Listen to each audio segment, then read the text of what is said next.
अध्याय 441 cottage world. पहले तो बिपिन को यह अजीब लगा कि वह 37 पर्पल हेवन थंडरबोल्ट को पूरी तरह से अवशोषित करने में सक्षम था, लेकिन उसे तुरंत एहसास हुआ कि क्यों। पर्पल हेवन थंडरबोल्ट का उपयोग शरीर के निर्माण और मजबूती के लिए किया जाता था। हालांकि बिपिन ने स्वर्गीय निर्माण कौशल विकसित किया था और वह पहले से ही एक आदरणीय गुरु थे। अभी बिपिन और सामान्य योद्धाओं के बीच सबसे बड़ा अंतर उनका शरीर था। यह उसकी शारीरिक शक्ति के संदर्भ में नहीं था, बल्कि यह उसके शरीर की नींव थी। आदरणीय गुरु के स्तर तक पहुंचने के बाद उनका शरीर असीमित संभावनाओं को प्राप्त करने के लिए मजबूत होता रहा। एक शरीर को कितना मजबूत किया जा सकता है और यह कितने पर्पल हेवन थंडरबोल्ट को अवशोषित कर सकता है, ये शरीर की नींव और योद्धा के धैर्य पर निर्भर करता है। जाहिर तौर पर बिपिन उन लॉर्ड्स की तुलना में बहुत अधिक सहन करने में सक्षम था। यहाँ तक कि रोमित केवल 15 पर्पल हेवन थंडरबोल्ट को सहन कर सका, लेकिन बिपिन उनमें से 37 को अवशोषित करने में सक्षम था। अब मेरा शरीर है। बिपिन अपने शरीर का निरीक्षण करने से खुद को नहीं रोक सका। उसे इस समय केवल इसकी ताकत का अस्पष्ट एहसास हो रहा था। पहले मेरा शरीर केवल एक मध्यम तृतीय श्रेणी के जादुई हथियार के बराबर था। हालांकि इतने सारे पर्पल हेवन थंडरबोल्ट को अवशोषित करने के बाद ऐसा लगता है कि यह एक नए स्तर पर पहुंच गया है। लेकिन अब यह इतना अच्छा होना चाहिए कि बेहतर द्वितीय श्रेणी के जादुई हथियारों के बराबर हो सके। ये बिपिन ने गुप्त रूप से सोचा। श्रेष्ठ द्वितीय श्रेणी के जादुई हथियार केवल प्रथम श्रेणी के जादुई हथियारों के बाद दूसरे स्थान पर हैं। यही बिपिन के शरीर की मौजूदा ताकत है। इतना मजबूत शरीर पहले से ही कई राजाओं के बीच अविश्वसनीय था। संत क्षेत्र के राजाओं का तो जिक्र ही नहीं। इस शरीर के साथ जो दूसरे दर्जे के बेहतर जादुई हथियारों से तुलनीय था। अगर बिपिन वहां खड़ा होता और स्टेज 2 योद्धा या यहां तक कि एक साधारण स्टेज 3 विशेषज्ञ पर हमला करने देता, तो वे उसे बिल्कुल भी चोट नहीं पहुंचा पाते। यदि वे उसे नुकसान पहुंचाना चाहते हैं तो विरोधियों को स्टेज 3 के ऊपरी स्तर पर होना चाहिए या उनके पास स्वर्ग विरोधी स्तर की ताकत भी होनी चाहिए, लेकिन फिर भी वे केवल उसे चोट पहुंचाने में ही सक्षम होंगे, जहां तक उसे मारने की बात है। हालांकि सामान्य राजा ऐसा करने में सक्षम नहीं होंगे। चूंकि मेरा शरीर इतना मजबूत हो गया था कि मेरी शक्ति का क्या हुआ। बिपिन उम्मीदों से भर गया, क्योंकि उसने अपनी दाहिनी मुट्ठी भींच ली और सीधे उसके सामने वाले क्षेत्र की और एक मुक्का मारा। टकराना। हवा को तोड़ने वाली एक शक्तिशाली ध्वनि से पूरा क्षेत्र गूंज उठा। इस शक्ति बिपिन को सदमा लगा। 8 गुना उस आक्रमण की शक्ति पहले से 8 गुना अधिक प्रबल थी। बिपिन बहुत प्रसन्न और आश्चर्यचकित हुआ। उसकी शारीरिक शक्ति बढ़ने के साथ साथ उसकी शक्ति भी आसमान छूने लगी थी। उसके शरीर की ताकत एक मध्यम तीसरी श्रेणी के जादुई हथियार से बढ़कर एक बेहतर दूसरी श्रेणी के जादुई हथियार में बदल गई है। इतने कम समय में यह इतना मजबूत हो गया था कि इसमें कोई आश्चर्य नहीं था कि उसकी शक्ति भी उसके पिछले की तुलना में 8 गुना तक बढ़ गई थी। क्षमता। उनकी समग्र क्षमता एक बार फिर एक नए स्तर पर पहुंच गई। अब अगर वह ऋतिक से दोबारा मिलता है तो वह ब्लड पपेट का इस्तेमाल किए बिना उसे मार सकेगा। दुर्भाग्य से मैं केवल सेंट दायरे में हूँ। यदि मैं इसे तोड़ सकता हूँ और भगवान बन सकता हूँ तो मैं निश्चित रूप से यूनिवर्सल थंडरबोल्ट पूल के अंदर पर्पल हेवन थंडरबोल्ट के बहुत अधिक हिस्से को अवशोषित करने में सक्षम होऊंगा। बिपिन ने आह भरी। वैसे भी मुझे इसी से संतुष्ट होना चाहिए। बिपिन बहुत खुश हुआ और बिना किसी हिचकिचाहट के यूनिवर्सल थंडरबोल्ट पूल से बाहर चला गया। हॉल के बाहर अरमान कुछ दिनों से इंतजार कर रहा था। जब उसने बिपिन को हॉल से बाहर निकलते देखा तो वह जितनी जल्दी हो सके उसका स्वागत करने के लिए दौड़ पड़ा। हालांकि बिपिन को फिर से देखने पर अरमान आश्चर्यचकित हो गया। उसने देखा कि बिपिन कई दिनों पहले से स्पष्ट रूप से अलग था। हालांकि उसकी आभा अभी भी पहले जैसी ही थी। वह बता सकता था कि बिपिन बहुत मजबूत था। पहले बिपिन का सामना करते समय उसे थोड़ा तनाव महसूस होता था, लेकिन ऐसा बिपिन के अद्भुत युद्ध परिणामों के कारण था। अब जब बिपिन उसके सामने खड़ा था तो उसे एक कठोर उत्पीड़न महसूस हो रहा था। ऐसा लग रहा था कि बिपिन उसे आसानी से मार सकता था। बधाई हो लॉर्ड स्वॉर्ड्समैन। अरमान को तुरंत एहसास हुआ कि बिपिन ने यूनिवर्सल थंडरबोल्ट पूल के अंदर काफी सुधार किया है। बिपिन ने उसे देखकर मुस्कुराया और कहा कि अरमान, मुझे तीसरी बार मौके पर ले चलो। बिपिन तीसरे अवसर के प्रति आशा से भर गया था, जो कि बेईमो गुफा हवेली में आखिरी अवसर भी था। आखिरकार पहले युगल अवसरों ने उसे पहले ही बहुत संतुष्ट कर दिया था। उन्हें पहले ही अवसर से प्रथम श्रेणी का जादुई हथियार ड्रैगन किंग बो प्राप्त हुआ, जिससे उन्हें एक और भयानक तुरुप का पत्ता मिला।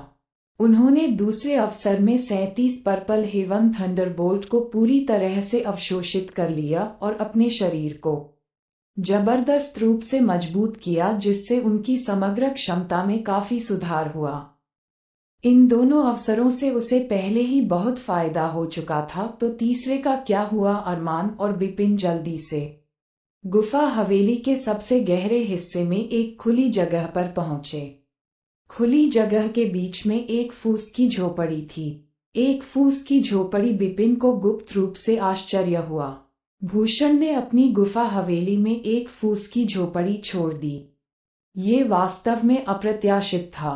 हे प्रभु, ये फूस की झोपड़ी तीसरा सबसे कीमती और सबसे महत्वपूर्ण अवसर है।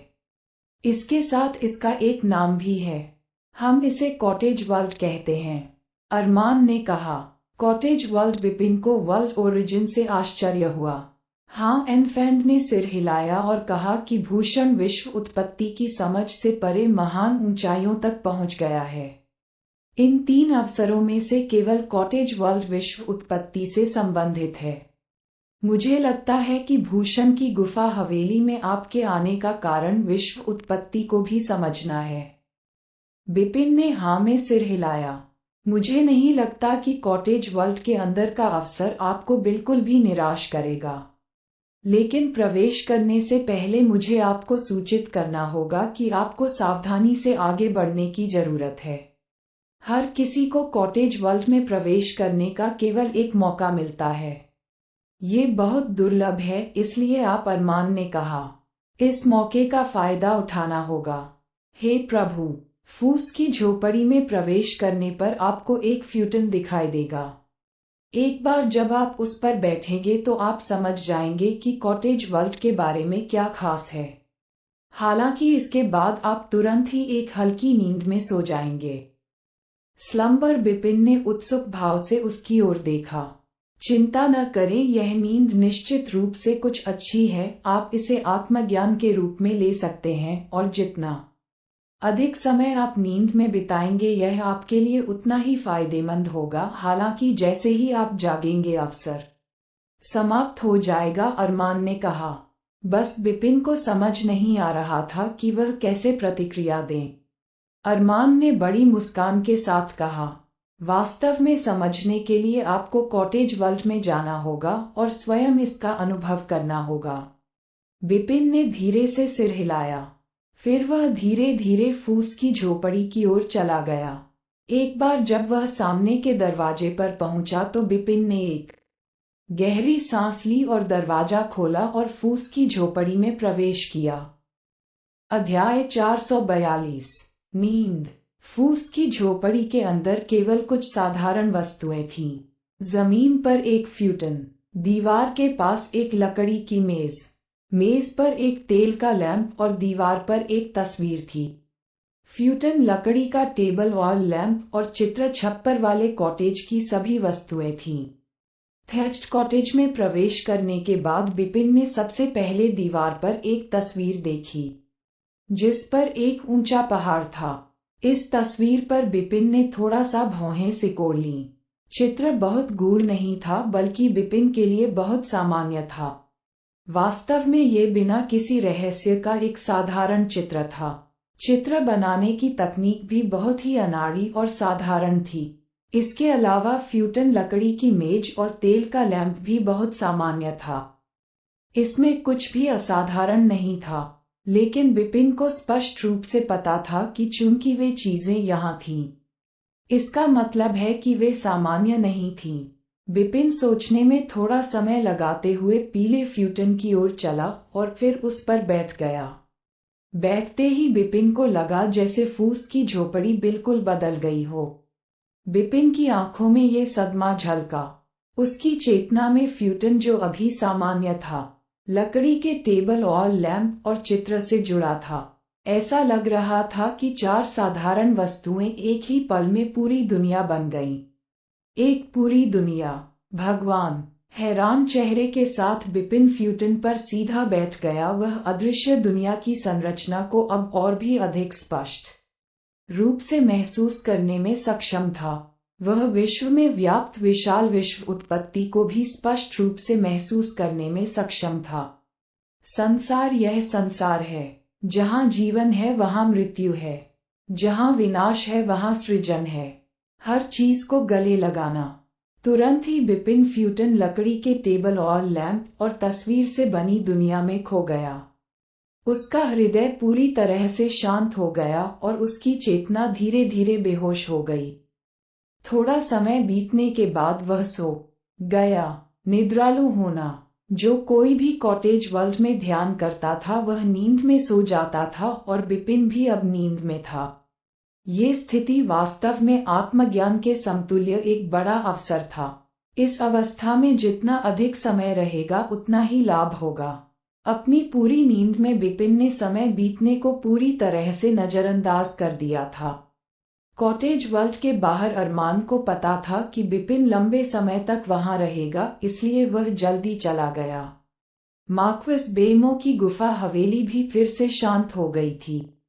8 मिलियन वर्ग मील में फैले ज्वलंत युद्ध क्षेत्र पर गुफा हवेली के बाहर लड़ाई जारी थी। दो प्रमुख शिविरों के विशेषज्ञ अभी भी अपने संबंधित हितों और युद्ध उपलब्धियों के लिए लड़ रहे थे। ऋतिक का वध करके बिपिन ने वास्तव में ज्वलनशील युद्ध क्षेत्र में एक ऊंची प्रतिष्ठा हासिल की थी। बहुत से लोग उनसे भयभीत थे और ज्वलंत युद्ध क्षेत्र में हर कोई अब उनके पराक्रम के बारे में बात कर रहा था। हालांकि जैसे जैसे समय बीतता गया नई घटनाएं घटीं और बिपिन से संबंधित विषयों की जगह नए विशेषज्ञ सामने आए। ऐसा ही ज्वलंत युद्ध क्षेत्र था जहां विशेषज्ञ लगातार उभरते थे और सितारों की तरह गिर जाते थे। जहां तक बिपिन की बात है तो उसे इस बारे में कुछ भी नहीं पता था, क्योंकि वह 1 महीने, 2 महीने, 1 साल और फिर 2 साल तक निद्रा की अवस्था में था। इससे पहले कि उसे पता चलता बिपिन 2 साल और 4 महीने तक नींद की स्थिति में था। धधकते युद्ध क्षेत्र का आंतरिक क्षेत्र। पहाड़ की चोटी पर खाकी पत्थर का एक ऊंचा किला खड़ा था। ये खाकी पत्थर का किला प्रसिद्ध हेवनस्टोन कैसल लॉर्ड का निवास स्थान था। पत्थर के किले के हॉल में प्रत्येक मेज के सामने कुछ लोग बैठे थे। स्वर्ग पत्थर महल भगवान के अलावा 3 और लोग बैठे थे। स्वर्ग पत्थर महल भगवान, आपने जल्दी से मेरे लिए भेजा। क्या हो रहा है? एक छोटे से वस्त्र में एक उदासीन व्यक्ति ने पूछा।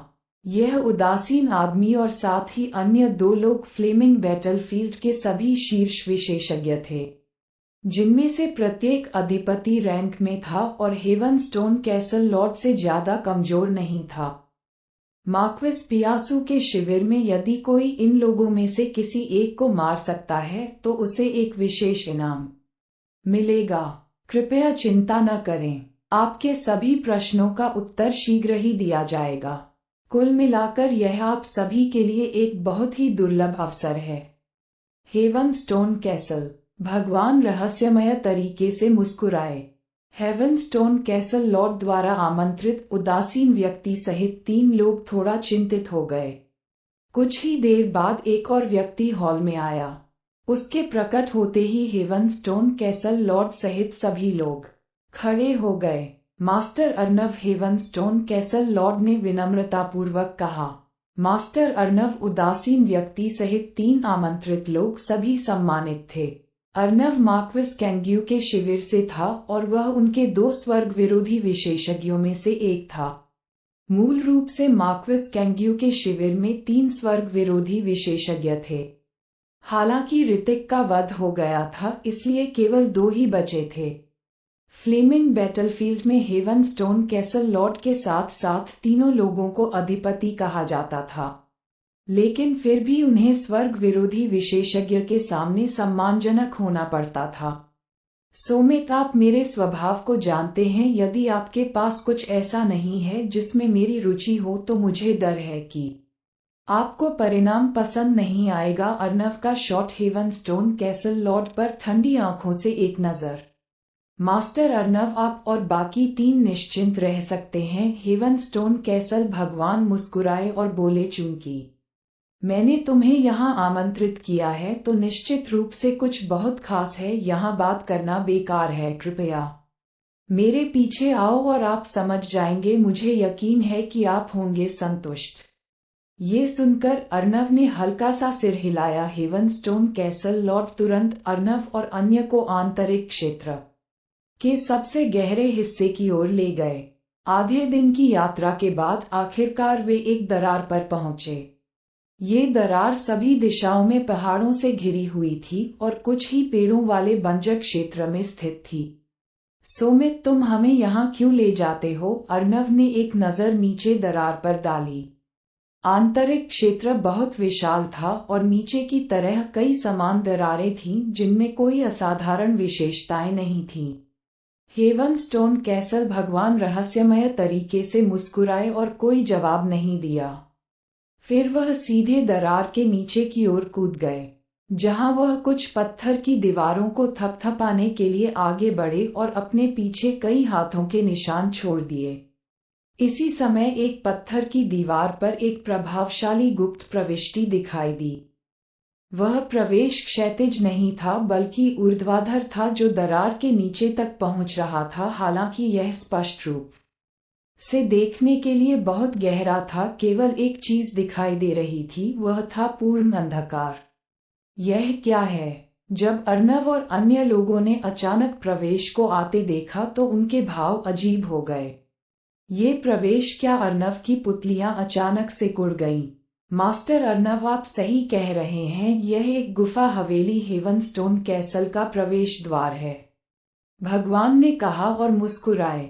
ये सुनकर अर्नव और बाकी 3 लोग हैरान रह गए। एक गुफा हवेली, एक अज्ञात गुफा हवेली, और यहाँ भीतरी क्षेत्र में, आंतरिक क्षेत्र में एक गुफा हवेली। अध्याय 443। मार्क्विस की गुफा हवेली हो सकती है।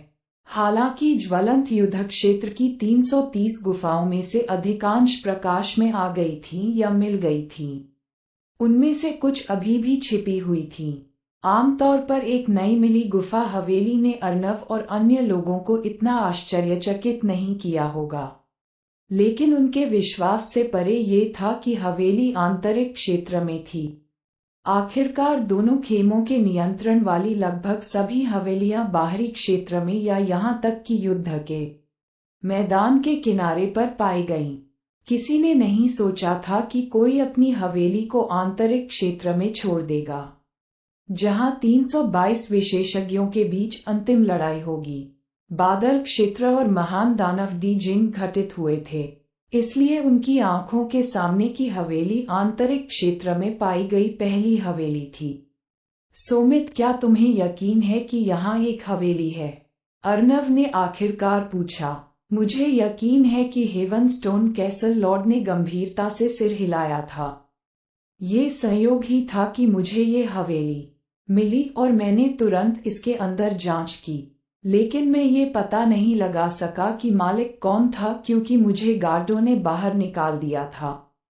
गार्ड? अर्नव असमंजस में था। हाँ, वे रक्षक कठपुतली लड़ाके हैं और बहुत शक्तिशाली हैं, जिनमें मैं अकेले नहीं घुस सकता। इसलिए मैंने आप सभी से मदद मांगी। हेवन स्टोन कैसल लॉर्ड ने समझाया। प्रभु के शब्दों से अर्नव और उदासीन व्यक्ति की आंखें चमक उठीं। उनके लिए एक अज्ञात हवेली एक महान खजाना थी जिसकी ओर वे निश्चित रूप से आकर्षित होंगे। अर्नव ने सुझाव दिया, चलो अब नीचे चलते हैं।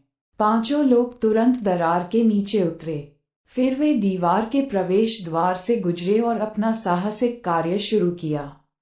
आधे दिन के बाद भयंकर युद्ध होने पर दरार में एक तेज आवाज गूंज उठी। स्विश स्विश 2 आकृतियां प्रवेश द्वार से बाहर चमकीं। वे दोनों अर्नव और हेवन स्टोन कैसल लॉर्ड थे। उन्हें दरार के ऊपर हवा में एक पैर रखने का स्थान मिला। दोनों ऐसे लग रहे थे मानो उनके साथ मारपीट की गई हो। विशेषकर हेवन स्टोन कैसल लॉर्ड। उनकी अभिव्यक्ति पीली थी। उनके मुंह के कोने पर खून का निशान था और उनकी आभा धीरे धीरे खत्म हो रही थी। उनकी आंखें डरावनी हो गई थीं क्योंकि वे काले प्रवेश द्वार को शून्य रूप से देख रहे थे। वे कठपुतली लड़ाके बहुत भयानक थे। भयानक रोमित और अन्य 2 ज्वलंत युद्ध क्षेत्र पर अधिपति थे। वे एक स्वामी के खिलाफ युद्ध करने के लिए काफी मजबूत भी हो सकते थे। फिर भी वे संघर्ष करने से पहले ही कठपुतलियों द्वारा मारे गए थे। वे कठपुतलियां प्रभुओं से अधिक मजबूत हैं। 5 लोग एक साथ हवेली में दाखिल हुए लेकिन केवल अर्नव और हेवन स्टोन कैसल लॉर्ड ही भागने में सफल रहे। ये गुफा हवेली असामान्य है। अर्नव के चेहरे पर गंभीर अभिव्यक्ति थी, जैसे उसने कहा था कि हमें भागना होगा भले ही हम केवल बाहरी परत में थे। ये हवेली वास्तव में उन 2 हवेली से भी अधिक खतरनाक है जिन्हें मैंने पहले खोजा है। हालांकि अधिक खतरे का अर्थ है अधिक खजाना और अधिक शक्तिशाली स्वामी। मेरा मानना है कि यह हवेली जियूशे लॉर्ड और रोमिक जैसे शक्तिशाली स्वामी की थी। ये किसी मार्किस की भी हो सकती है। एक marquis haven stone castle lord इस धारणा से हैरान थे। आखिरकार राजाओं को एक साधारण स्वामी की हवेली में कभी दिलचस्पी नहीं होगी और केवल संत क्षेत्र के विशेषज्ञ ही इसकी परवाह करेंगे। यदि धारणा सच होती तो हवेली निश्चित रूप से बहुत सारे विशेषज्ञों और सामंतों को आकर्षित करती। 8 मार्क्विस हवेलियों में से केवल 2 का अब तक पता नहीं चल पाया है। पिछले 1000 वर्षों में जो भी नई मार्क्विस हवेली पाई गई, उसने सुपर विशेषज्ञों के बीच खूनी युद्ध ला दिया क्योंकि हर कोई जानता था कि मार्क्विस के पास अविश्वसनीय तकनीकें थीं। इसलिए उनकी हवेली अमूल्य होनी चाहिए। सबूत के तौर पर भले ही यह बहुत पहले पाया गया था कि मार्क्विस बेमो की हवेली का मूल्य अभी भी 30% था जब बिपिन वहां गए और उनका साहसिक कार्य बहुत फायदेमंद था। इसलिए नई मिली मार्क्विस की हवेली में कई और अवसर होने चाहिए थे क्योंकि अभी तक इसकी खोज नहीं की गई थी।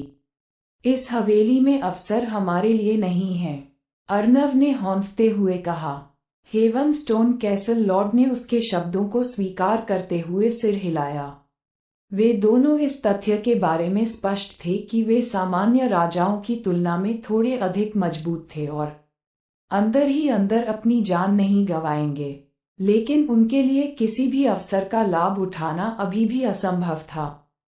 एक भयानक कठपुतली सेनानी द्वारा पीछा किए जाने और मौत के दरवाजे के इतने करीब होने की छाया अभी भी उनका शिकार कर रही थी।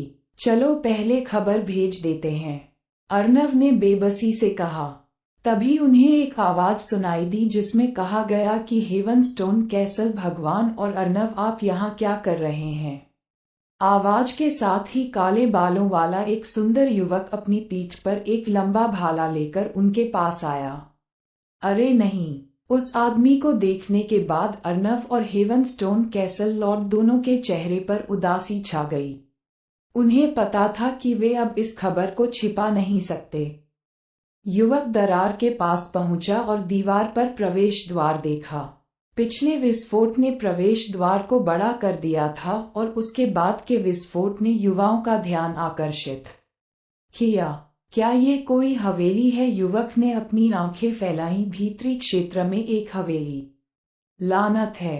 अर्नव और हेवनस्टोन कैसल भगवान दोनों के चेहरे उतर गए। युवाओं ने इसकी खोज की थी। अध्याय 444। 4 अंक। मार्क्वेस बेमो की गुफा हवेली के अंदर। बिपिन आखिरकार कॉटेज वर्ल्ड से जाग गया। जैसे ही उसने अपनी आंखें खोली, फ्यूटन लकड़ी के टेबल लैंप और पेंटिंग से जुड़ी दुनिया तुरंत उसके सामने से गायब हो गई। चारों वस्तुएं सामान्य हो गईं। अद्भुत! बिपिन ने पुकारा। मार्क्वेस बेमो एक शीर्ष मार्किस के रूप में अपनी प्रसिद्धि के अनुरूप रहे। इस तरह के एक अद्भुत कॉटेज वर्ल्ड का निर्माण करने के लिए उन्हें विश्व मूल में महान ऊंचाइयों तक पहुंचना होगा। बिपिन को जिज्ञासा हुई कि मैं कितनी देर तक सोया हूँ। लंबी नींद के कारण उसे समय का ध्यान नहीं रहा। अचानक उसने अपनी दाहिनी बांह की ओर देखा जहां विश्व उत्पत्ति की शक्ति एकत्रित हो रही थी। क्या मैं एक और मूल मार्ग को संक्षिप्त करने जा रहा हूँ? वह मुस्कुराया। यह एक शानदार नींद थी। वह विश्व उत्पत्ति पर इतने कुशल तरीके से ध्यान करने में डूबे हुए थे और परिणाम संतोषजनक था। थोड़ी देर बाद उसकी दाहिनी बांह पर एक नया विश्व उत्पत्ति चिन्ह उभरा। वध उत्पत्ति चिन्ह के समान इसका आकार लौ जैसा था, लेकिन ये चिन्ह बैंगनी था। हालांकि विश्व उत्पत्ति की शक्ति लुप्त नहीं हो रही थी, बल्कि इसने दूसरे चिन्ह और फिर तीसरे चिन्ह को सघन करना शुरू कर दिया। पलक झपकते ही बिपिन की दाहिनी बांह पर 2 और निशान दिखाई दिए। 3 ओरिजिन मार्क्स स्टेज 3 में एक विशेषज्ञ का प्रतीक था, और यहाँ तक कि जो लोग स्वर्ग विरोधी स्तर पर थे वे भी 3 से अधिक मार्क्स नहीं बना सकते थे। लंबे समय से बिपिन उत्पत्ति की समझ में कमजोर थे। आखिरकार वह बहुत लंबे समय तक खेती नहीं कर रहे थे, लेकिन अब वह अंततः समझ में आ रहे थे। तीसरे निशान के संघनित होने के बाद भी शक्ति बनी रही और तब तक काम करती रही जब तक कि चौथा निशान पूरी तरह से संघनित नहीं हो गया। 4 मूल चिन्ह। बिपिन की आंखों में एक चिंगारी चमक उठी। पहले उनके पास केवल एक स्लॉटर ओरिजिन मार्क था, लेकिन अब कॉटेज वर्ल्ड में ध्यान लगाने के बाद उनके पास 4 वर्ल्ड ओरिजिन मार्क भी थे। इसका मतलब ये था कि उन्होंने स्टेज 3 और यहाँ तक कि स्वर्ग विरोधी स्तर पर भी कई विशेषज्ञों को पीछे छोड़ दिया था। हर निशान के पीछे की शक्ति के साथ वह अब पहले की तुलना में कई गुना अधिक मजबूत था। वह स्वर्ग विरोधी स्तर से ऊपर था, जिसे वह केवल एक निशान, मजबूत शरीर और अंडरवर्ल्ड के लिए हेवनली क्रिएशन स्किल रोड जैसी तकनीकों पर भरोसा करते हुए पहुंचा था।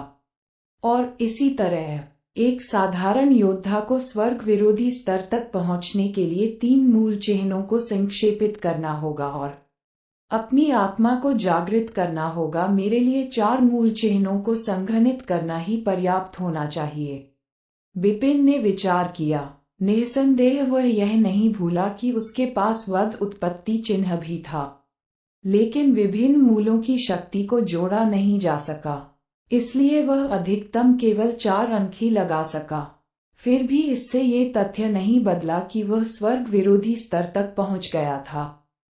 शायद वह उस स्तर से भी कहीं ऊपर था।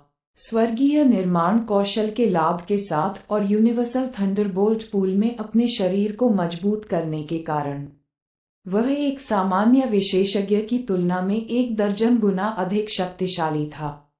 वह एक भगवान के बराबर भी हो सकता था। इतना ही नहीं, उनके double first grade sword soul और ट्रम्प कार्ड ने उन्हें और भी अधिक समर्थन प्रदान किया। फिलहाल ऋतिक जैसे एक्सपर्ट को मारना उसके लिए आसान काम होगा।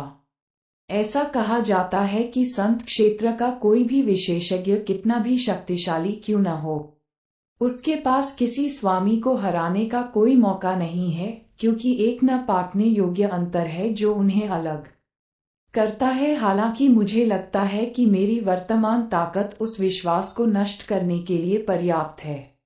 बिपिन आत्मविश्वास से भर गया और जैसे ही उसने अपनी मुठियां बंद की उसकी आंखों में चमक आ गई। इस तथ्य के बावजूद कि उसने अभी तक किसी राजा से युद्ध नहीं किया था। उसे बस खुद पर विश्वास था। खड़े होने के बाद उसे अपने शरीर में एक प्रचंड ऊर्जा का विस्फोट महसूस हुआ। ऐसा लगता है कि मैं काफी देर से अंदर हूँ। बिपिन मुस्कुराते हुए कॉटेज वर्ल्ड से बाहर चले गए। सर, आप आखिरकार बाहर आ गए। बाहर निकलते ही अरमान बिपिन के पास आया। बिपिन ने पूछा कि मैं कॉटेज वर्ल्ड में कितने समय से हूँ। 2 साल और 4 महीने, अरमान ने जवाब दिया।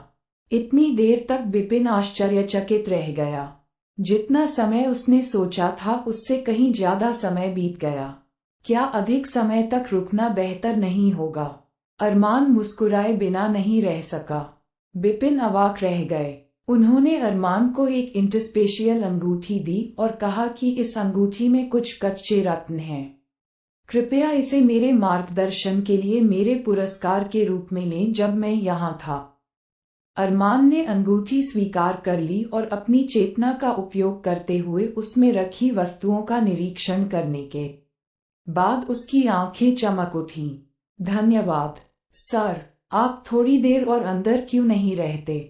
हवेली इतनी बड़ी है कि वहां कुछ अनदेखे खजाने जरूर पड़े होंगे। थोड़े से भाग्य से आप और भी अधिक हासिल कर पाएंगे, अरमान ने कहा। मुझे डर है कि मैं ऐसा नहीं कर पाऊंगा। बिपिन ने अपना सिर हिलाया और जारी रखा, मैं पहले ही इन 3 अवसरों से बहुत लाभान्वित हो चुका हूँ, इसलिए मैं संतुष्ट हूँ। उसके पास करने के लिए अन्य काम थे, इसलिए उसने उसी दिन हवेली छोड़ दी। अध्याय 445 विशेषज्ञों के लिए एक दावत। मार्क्वेस पियासू के शिविर में एक हट्टा कट्टा आदमी, जिसकी पीठ पर बैंगनी रंग का कृपाण था, अकेले शोर शराबे में शराब पी रहा था। दयाशंकर, क्यों अपने गमों को शराब में डुबो रहे हो? उस आदमी ने आवाज सुनी और पीछे मुड़कर देखा तो बिपिन उसकी ओर आ रहा था। वह मुस्कुराया और बोला, वाह तलवारबाज।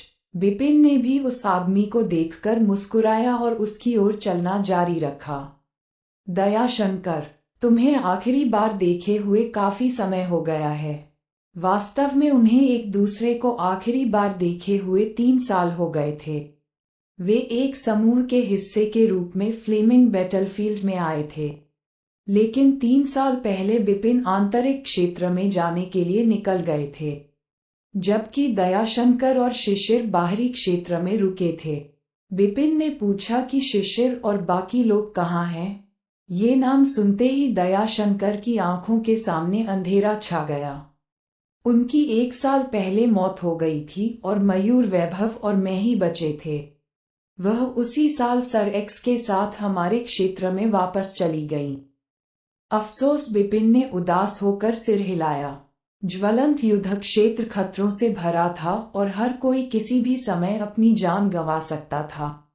मैदान पर कदम रखने से पहले वे इसे अच्छी तरह से जानते थे। हम आपका मुकाबला नहीं कर सकते। तलवारबाज दयाशंकर ने अचानक पीछे मुड़कर बिपिन की ओर देखा। आप स्वर्ग विरोधी स्तर के विशेषज्ञ ऋतिक को मारने में कामयाब रहे। यह आपके लिए अच्छा है। दयाशंकर हृदय से बिपिन की प्रशंसा करते थे। 2 साल पहले ये खबर आई थी कि बिपिन ने ऋतिक की हत्या कर दी है, जिससे वह और बाकी लोग वाकई हैरान रह गए थे। अब 2 साल बीत चुके हैं और आप पहले से भी अधिक प्रगति कर चुके होंगे, दयाशंकर ने आगे कहा। बस इतना ही, बिपिन ने नम्रतापूर्वक कहा। ठीक उसी समय शिविर के ऊपर शून्य में 2 आकृतियां दिखाई दीं जो एक शक्तिशाली आभा बिखेर रही थीं, जिसने नीचे के विशेषज्ञों को भयभीत कर दिया। लॉर्ड्स, बिपिन ने आंकड़े देखे। हालांकि थोड़ी देर रुकने के बाद दोनों शख्सियतें ज्वलंत युद्ध क्षेत्र की ओर बढ़ गईं। वे ज्वलंत युद्ध क्षेत्र में क्यों जा रहे हैं? बिपिन उत्सुक दिखे, क्योंकि युद्ध क्षेत्र के सभी विशेषज्ञ जानते थे कि राजा केवल विशेष अवसरों पर ही युद्ध में भाग लेते थे। बस 2 और लोग जो मार्किस की हवेली में अपनी किस्मत आजमाना चाहते हैं, दयाशंकर ने उत्तर दिया। एक मार्क्वेस की हवेली, आपका क्या मतलब है? बिपिन ने आगे सवाल किया। तुम्हें मालूम नहीं? दयाशंकर ने बिपिन पर अजीब निगाह डाली थी। मैं पिछले 2 वर्षों से एक हवेली के अंदर खेती कर रहा हूँ, इसलिए मुझे कुछ भी नहीं पता कि क्या हुआ है। मैंने देखा। सिर हिलाने के बाद दयाशंकर ने आगे कहा, कई दिन पहले भीतरी क्षेत्र में एक नई गुफानुमा हवेली मिली थी। भीतरी क्षेत्र बिपिन ने अपनी आंखें सिकोड़ लीं। जहां तक उन्हें पता था, ज्वलंत युद्ध क्षेत्र की लगभग सभी हवेलियां बाहरी क्षेत्र में या उसके किनारे पर पाई गई थी। भीतरी क्षेत्र में अभी तक कोई भी नहीं मिली थी। जब ये हवेली मिली तो असामान्य खबर ने तुरंत दोनों पक्षों का ध्यान आकर्षित किया। उन्होंने कुछ विशेषज्ञों को चारों ओर देखने के लिए भेजा और तुरंत इसकी मार्किस की हवेली के रूप में पुष्टि की गई। हमने मार्किस की पहचान का पता नहीं लगाया है, लेकिन वह जो भी था, वह हवेली अमूल्य होगी। अकेले ही यह नया पाया गया है। अब दोनों खेमों के लगभग सभी विशेषज्ञ इस खबर से पागल हो गए हैं और वहां जल्दी से जा रहे हैं। मुझे लगता है कि हवेली में पहले से ही विशेषज्ञों का एक बड़ा जमावड़ा है। आखिरकार हमारे शिविर से 50 से अधिक लॉर्ड्स हैं, जिनमें आयरन सेबर लॉर्ड भी शामिल हैं। आयरन सेबर लॉर्ड भी वहां गए। बिपिन को थोड़ा आश्चर्य हुआ, लेकिन उन्हें ये समझने में देर नहीं लगी कि हवेली इस स्तर के ध्यान की हकदार है। इस स्थिति में हवेली के अंदर 100 से अधिक स्वामी होंगे। ये वास्तव में विशेषज्ञों के लिए एक दावत है। बिपिन ने रोमांचित होते हुए अपनी मुट्ठियां भींच लीं। वह सैकड़ों प्रभुओं की भीड़ को देखने वाला था, जो केवल एक बार ब्लू मून में होता था। तलवारबाज, तुम हवेली की बाहरी परत में अपनी किस्मत आजमाने के लिए काफी शक्तिशाली हो। मैंने सुना है कि स्टेज 3 के कुछ विशेषज्ञ वहां गए हैं और कुछ अवसर और खजाने हासिल किए हैं। दयाशंकर ने कहा। उनकी बातों से बिपिन की दिलचस्पी जगी। वह सही है, ये हवेली अभी खोजी गई है और इनर एरिया में मिली पहली हवेली के रूप में यह विशेष होनी चाहिए। इसके अंदर कई अवसर और खजाने होने चाहिए। मैं यह मौका नहीं चूक सकता, बिपिन ने मन ही मन सोचा। दयाशंकर, मुझे अब जाना होगा। बिपिन ने दयाशंकर को अलविदा कहा और शिविर के खजाने की तिजोरी में चले गए। चूंकि उसने हवेली में साहसिक कार्य करने का मन बना लिया था, इसलिए उसे अच्छी तरह से तैयार रहना पड़ा। उन्होंने खजाने की तिजोरी से 2 चीजें चुनी। मैं ट्रिपल शिफ्ट तकनीक के दूसरे मैनुअल और 5 रक्त रत्नों का आदान प्रदान करना चाहता हूँ। हालांकि मैं इनर एरिया में जाने की जल्दी में हूँ और 3 दिनों तक इंतजार नहीं कर सकता। तो क्या आप उन्हें अभी मुझे दे सकते हैं? बिपिन ने ग्रे से पूछा। कपड़े पहने बुजुर्ग बड़े ने सिर उठाया और बिपिन की ओर देखा, फिर कहा, ठीक है। आमतौर पर किसी को बदले में वांछित खजाना पाने के लिए 3 दिन तक इंतजार करना पड़ता था।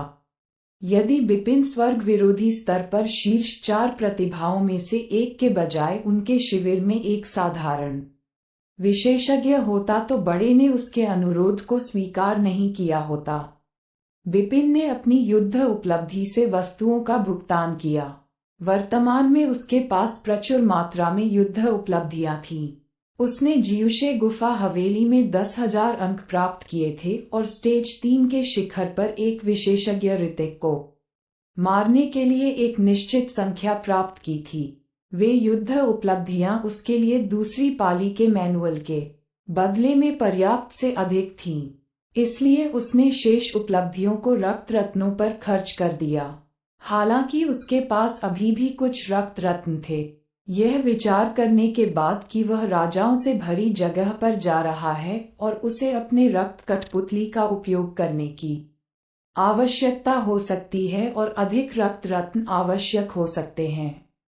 जो कुछ वह चाहता था उसे पाकर बिपिन भीतरी क्षेत्र की ओर चल पड़ा।